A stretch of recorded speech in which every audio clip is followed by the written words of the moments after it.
Hey Allie, so I thought I'd join your discussion about description today because I haven't made a blog in a while and I thought this was as good as any. And also I like this little dialogue you and McKay have going, so I thought I'd give my 2 cents. I haven't read much of your writing, so I can't really comment on your writing in particular, but I can comment on my own, though I don't do a lot of writing, well at least not like I used to, so I feel almost like I don't know where I stand on this issue, but I would say that in the world of description, I'm somewhere in the middle, though I'm probably more on the side of more description than less. It's just how I write. I don't really try to add a lot of description, but I don't really try to cut it out either. I don't know. I don't feel like anyone really tries one way or another. It's how you write. But as for how much description I like, I'd say that I like a medium amount. I like an amount where I can have a good mental picture of what they're talking about. I like description because it adds really lovely imagery and really sparks your imagination. But then again, I don't like it when I'm reading a passage and the description becomes so overwhelming that I get bored with it, or I just decide that I don't know what they're talking about anymore because there's so much description that the story itself gets lost. That's when I feel like it crosses the line into too much description. But also, if it's just like, he did this, he went here, he said this, blah blah blah blah, I feel like there's not enough description, that I'm just reading a list of things that people are doing, and I don't want that. I mean, I want a story. And so, I brought two books here, two books that I really like, to sort of show different amounts of description, but what I think are both really good examples of description. I don't have a book that has like very little description because I couldn't think of one, but I do have one that has a lot and one that has what I'd say is like a medium to low amount. So the book that has a lot, it's actually my favorite book, and it's The Shadow of the Wind by Carlos Ruiz Zafón. Now, a lot of this book's appeal is that it does have a lot of description, and I mean a lot of description. This is one of those books that it can almost be hard to get through just because it's so overwhelming, but at the same time, once you're reading it, it's beautifully written. The description is so vivid and wonderful, and the story is wonderful too. It's a fabulous book, but it does have a lot of description. And I will read you a little passage here. This is the opening to chapter 8, just to give you an idea. This is not the most descriptive of the passages, but it's just what I found. A wreath of clouds and lightning raced across the skies from the sea.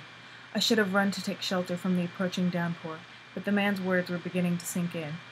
My hands were shaking, and my mind wasn't far behind. I looked up and saw the storm spilling like rivers of blackened blood from between the clouds, blotting out the moon and covering the roofs and facades of the city in darkness. I tried to pick up the pace, but I was consumed with fear and walked with leaden feet and legs, chased by the rain. I took refuge under the canopy of a newspaper kiosk, trying to collect my thoughts and decide what to do next. A clap of thunder roared close by, and I felt the ground shake under my feet. A few seconds later, the weak current of the lighting system, which had defined the shapes of buildings and windows, faded away. On the flooding sidewalks, the street lamps blinked and went out like candles snuffed by the wind. There wasn't a soul to be seen in the streets, and the darkness of the blackout spread with a fetid smell that rose from the sewers. The night became opaque, impenetrable, as the rain folded the city in its shroud.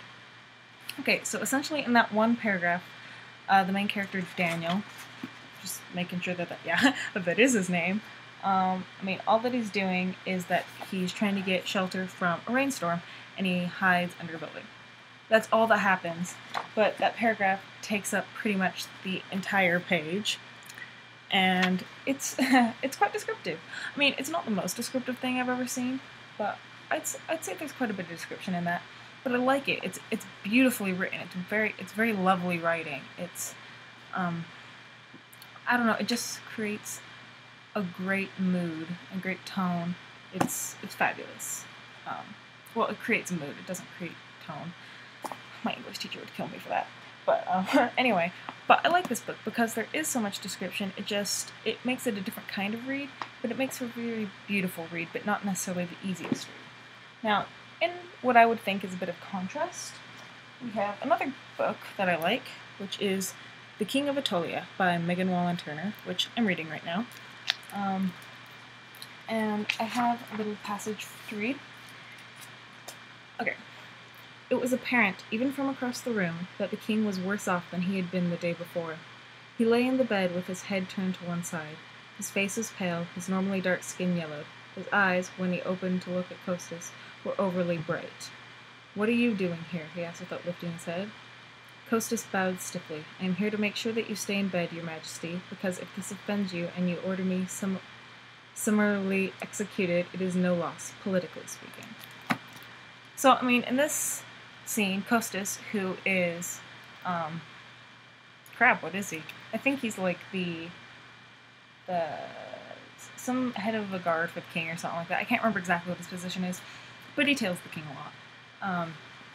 The king is sick because he got stabbed in the side, and Costas is in his room when he wakes up, and he's doing worse because he's been getting up and moving around. So all that's really happening in that scene is Costas is noticing that the king's been doing worse, and they have a little chat.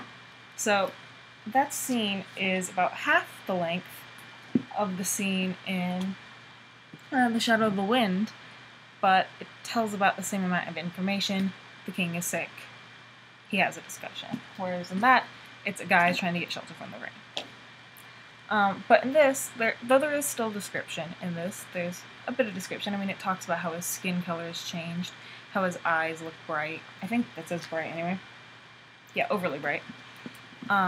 It doesn't go into, like, enormous detail. I mean, when you're talking about someone being sick, you can really go overboard with how sick they look.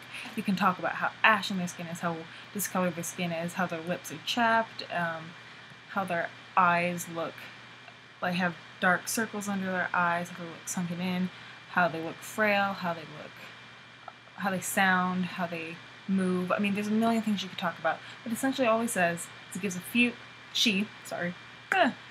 she gives a couple descriptive terms about how the king looks, and then moves on with the story. And I feel like that's good description. It still is giving us description. I mean, it's better than just saying the king was sick, because that's boring. It is. Well, at least to me. I mean, I want to know a little more about how is the king sick, what does he look like, but she doesn't go overboard. She doesn't need to describe every detail of his sickness. I feel like this is a good example of a good amount of description, in my opinion. Sorry about the glare. It's that lovely plastic coating you find at the library, because it's a library book. So, that's my 2 cents. I'm not sure how much. Oh my god, it's like been 8 minutes. I'm gonna wrap this video up now.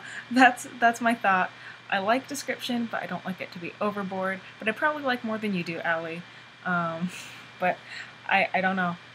But either way, I can see where you're coming from. So I don't say I agree or disagree with you, but that I agree to an extent.